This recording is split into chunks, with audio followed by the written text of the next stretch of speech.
I've got some things on my mind, and I'm going to try and speak English in a way that expresses my feelings. So, caring about things. It means you concern yourself with said things and consistently pay attention to anything involving those things. It's a feeling within yourself, meaning it requires no effort, right? Suppose that you can't help constantly worrying about succeeding in a class. That means you care about your academics. Suppose you have a dream about someone getting shot in the head by a cannonball and you wake up feeling scared or concerned for that person. That means you probably care about them because the thought of them coming to harm makes you uncomfortable. Care can allow for affectionate and loving relationships towards whatever it is you care about, but it can also act as a primary motivation for action. Action meaning that you do something that has an effect. It's voluntary, unlike caring, which is involuntary. So action, for example, is when you study and try to retain information so that you're more likely to succeed in the class. Or maybe pushing someone out of the way of a loaded cannon so that they don't die. Actions are a great indicator of how much someone cares. And I argue that true care only exists when actions that indicate so are consistently taken. Yes? So, if you like your dog and you want it to be happy because you care about it, you would consistently take it on walks and feed it to keep it healthy and happy. Or, if you care about those who may not have a constant supply of food, you would consistently do charity work like volunteering at a food bank or consistently donating to organizations to help those people not go hungry. So now, if you apply my definition of true care in a universal sense, it would then seem that there are many people in the world who contradict their claims about caring about something. Meaning, for example, lots of people will pipe up on social media or something and make a statement like, "Support this cause," or "I don't like this because then it goes against my beliefs." But they only seem to do so when there's already a trend of other people doing so. So, to clarify, and another example is how many people stopped posting about Black Lives Matter and police brutality after the riots ended, and the social media hype of Black Lives Matter sort of tapered off from its peak? Or how many people stopped posting about Asian hate after all the anti-Asian hate crimes stopped making the front page of Twitter? In this situation, some virtuous action was taken initially, right? They made a post about something, but without constant prompts, the people that I'm talking about in these examples, they seemed to forget about the issues, meaning they just stopped doing it. Now, does this mean that these people are liars who don't care about the issues they preached about? Well, not necessarily. I don't really have an inherent problem with people who only express concern when it's trending, because even if action was only taken because of the bandwagon, it still made a difference, no matter how insignificant, right? Donating $5 to a charity is better than donating $0. And posting about some social movement on your story, maybe it did raise awareness, and maybe someone was prompted to donate an additional $5 just from seeing that, right?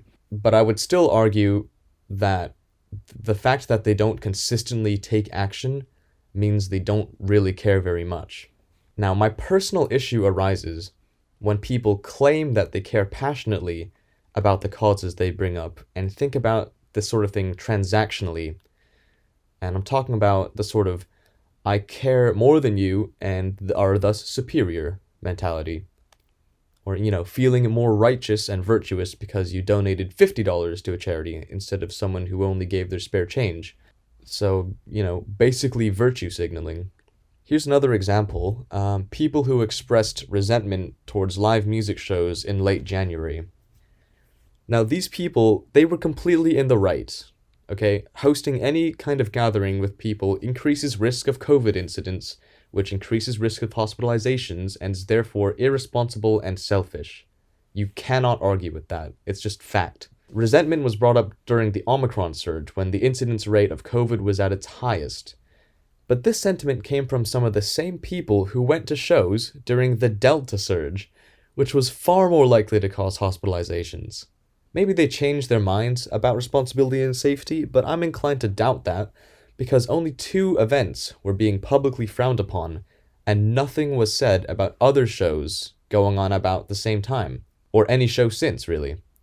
It seems that the critics only brought this up because they were confident that they would win the ratio, instead of genuinely believing that shows should be stopped entirely. So that incident made me think about the supposed virtues of these critics.